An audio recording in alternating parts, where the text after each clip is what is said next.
স্বাধীনতা, গণতন্ত্র, মানুষের অধিকার প্রতিষ্ঠা ও নারী শিক্ষা সহ দেশ গঠনের সার্বিক অবদানের স্বীকৃতি স্বরূপ দেশনেত্রী বেগম খালেদা জিয়াকে স্বাধীনতা পুরস্কার 2026 মরণোত্তর প্রদান করা হলো। বেগম খালেদা জিয়ার পক্ষে পুরস্কার গ্রহণ করার জন্য তার নাতনি মিস জাইমা রহমানকে অনুরোধ জানাচ্ছি।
বিসমিল্লাহির রহমানির রহিম।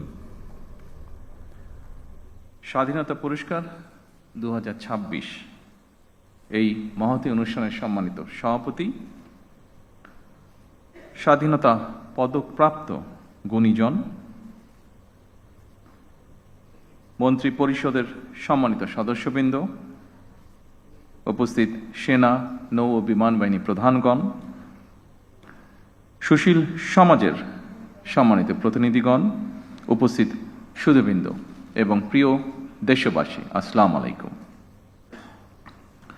আজকের এই মহতী অনুষ্ঠানের শুরুতেই আমি বাংলাদেশের জন্মযুদ্ধে বীর শহীদদের অত্যন্ত শ্রদ্ধা ভরে স্মরণ করতে চাই, যাদের আত্মত্যাগে আমাদের স্বাধীন সার্বভৌম এই প্রিয় বাংলাদেশ, মুক্তিযুদ্ধে যারা আহত হয়েছেন, পঙ্গু হয়েছেন, সেই সকল আহত পঙ্গু মুক্তিযোদ্ধাদের প্রতি আমার গভীর শ্রদ্ধা এবং সম্মান।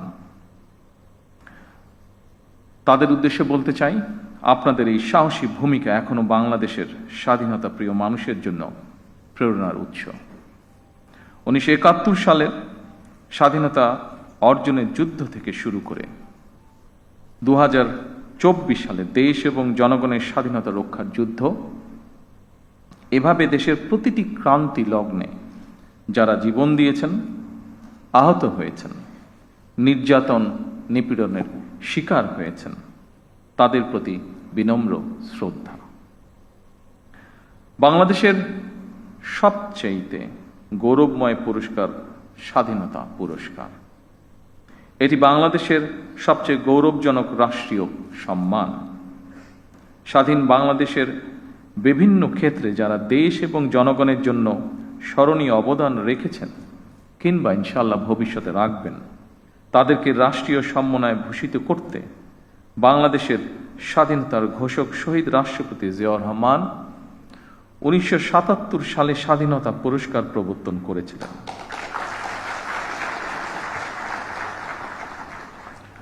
আজকের এই অনুষ্ঠানে আমি বাংলাদেশের স্বাধীনতার ঘোষক শহীদ রাষ্ট্রপতি জিয়াউর রহমান সহ স্বাধীনতা এবং মুক্তিযুদ্ধের ইতিহাসের সকল জাতীয় নেতার ভূমিকা এবং অবদানকে শ্রদ্ধা এবং ভালোবাসার সাথে স্মরণ করছি।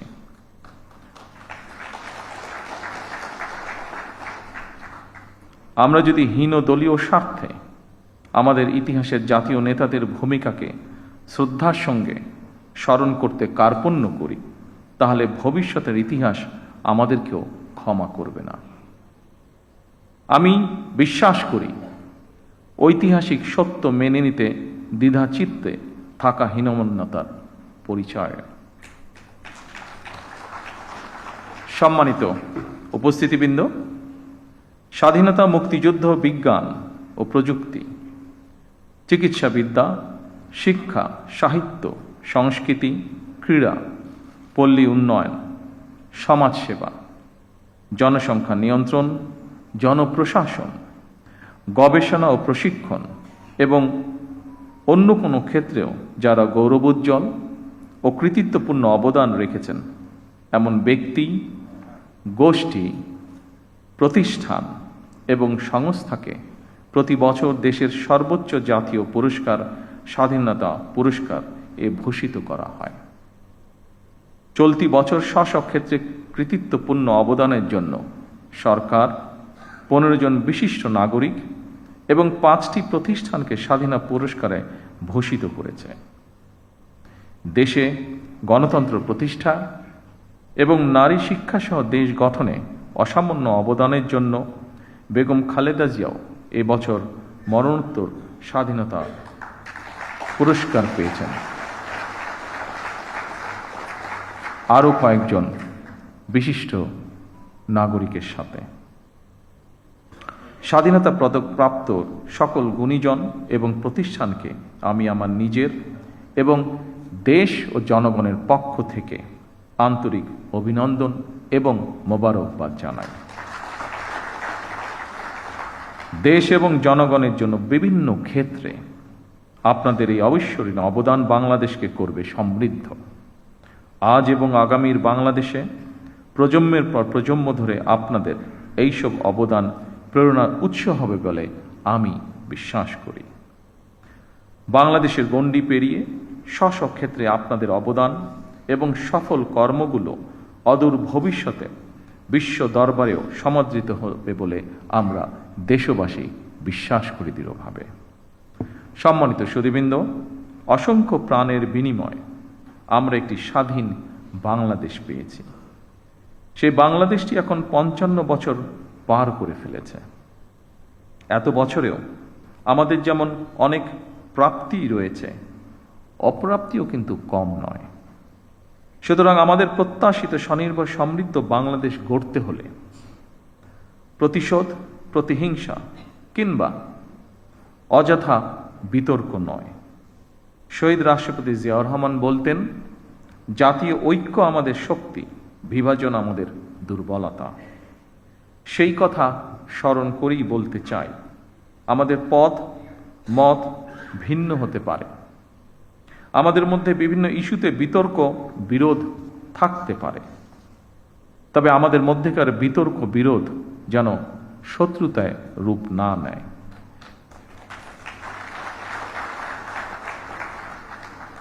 দেশের স্বার্থে অবশ্যই সে ব্যাপারে আমাদের সবাইকে অত্যন্ত সতর্ক থাকা জরুরি, কারণ বাংলাদেশের স্বার্থ বিরোধী চক্র এখনো সুযোগের অপেক্ষায় রয়েছে।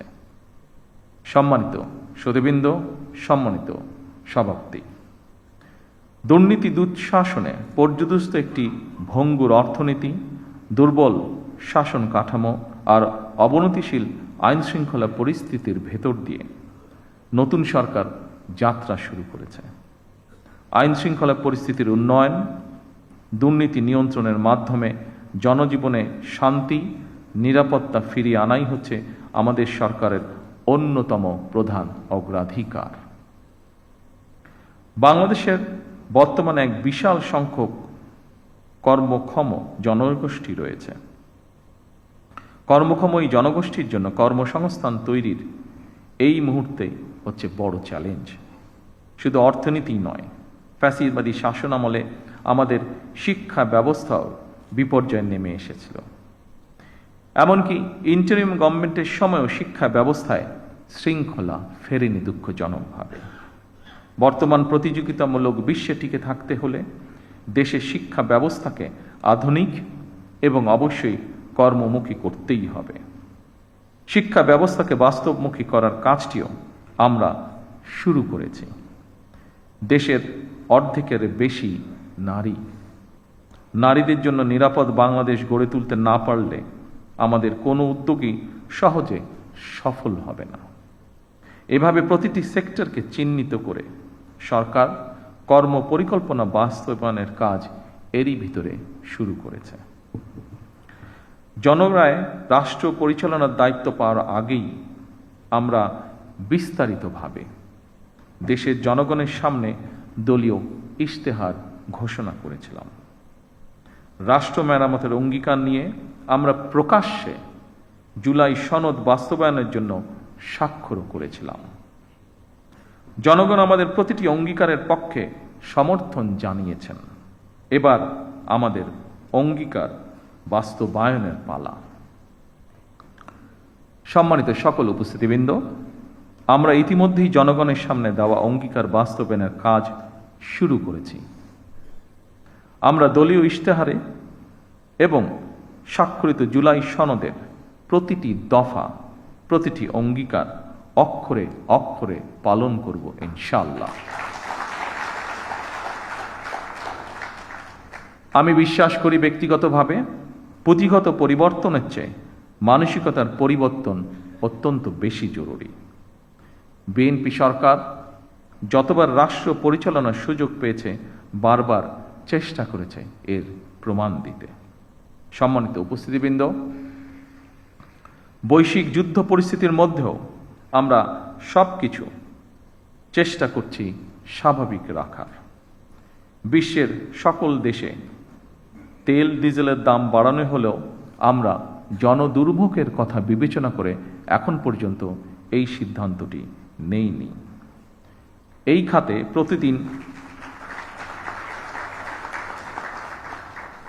খাতে প্রতিদিন শত শত কোটি টাকা ভর্তুকি দিয়ে হলেও সরকার চেষ্টা করছে আন্তরিকভাবে পরিস্থিতি স্বাভাবিক রাখার। জনগণের সুবিধা নিশ্চিত রাখতে সরকার সম্ভাব্য সকল প্রকার প্রচেষ্টা অব্যাহত রেখেছে। কারণ বর্তমান সরকার জনগণের দ্বারা নির্বাচিত একটি সরকার। বর্তমান সরকার জনগণের কাছে দায়বদ্ধ সরকার। সম্মানিত উপস্থিতিবৃন্দ, প্রিয় সাংবাদিক ভাইরা, আমি আশ্বস্ত করতে চাই জনগণের বিচলিত হওয়ার কোনো কারণ নেই। তবে আমরা যদি সকলেই রাষ্ট্রীয় আচার অনুষ্ঠানে বাহুল্যের বর্জন, এমনকি পারিবারিক পর্যায়েও যদি অমিতব্যয়িতা পরিহার করি, তার জন্য আমি দেশের সকল মানুষকে অনুরোধ জানাচ্ছি। সম্মানিত সুধীবৃন্দ,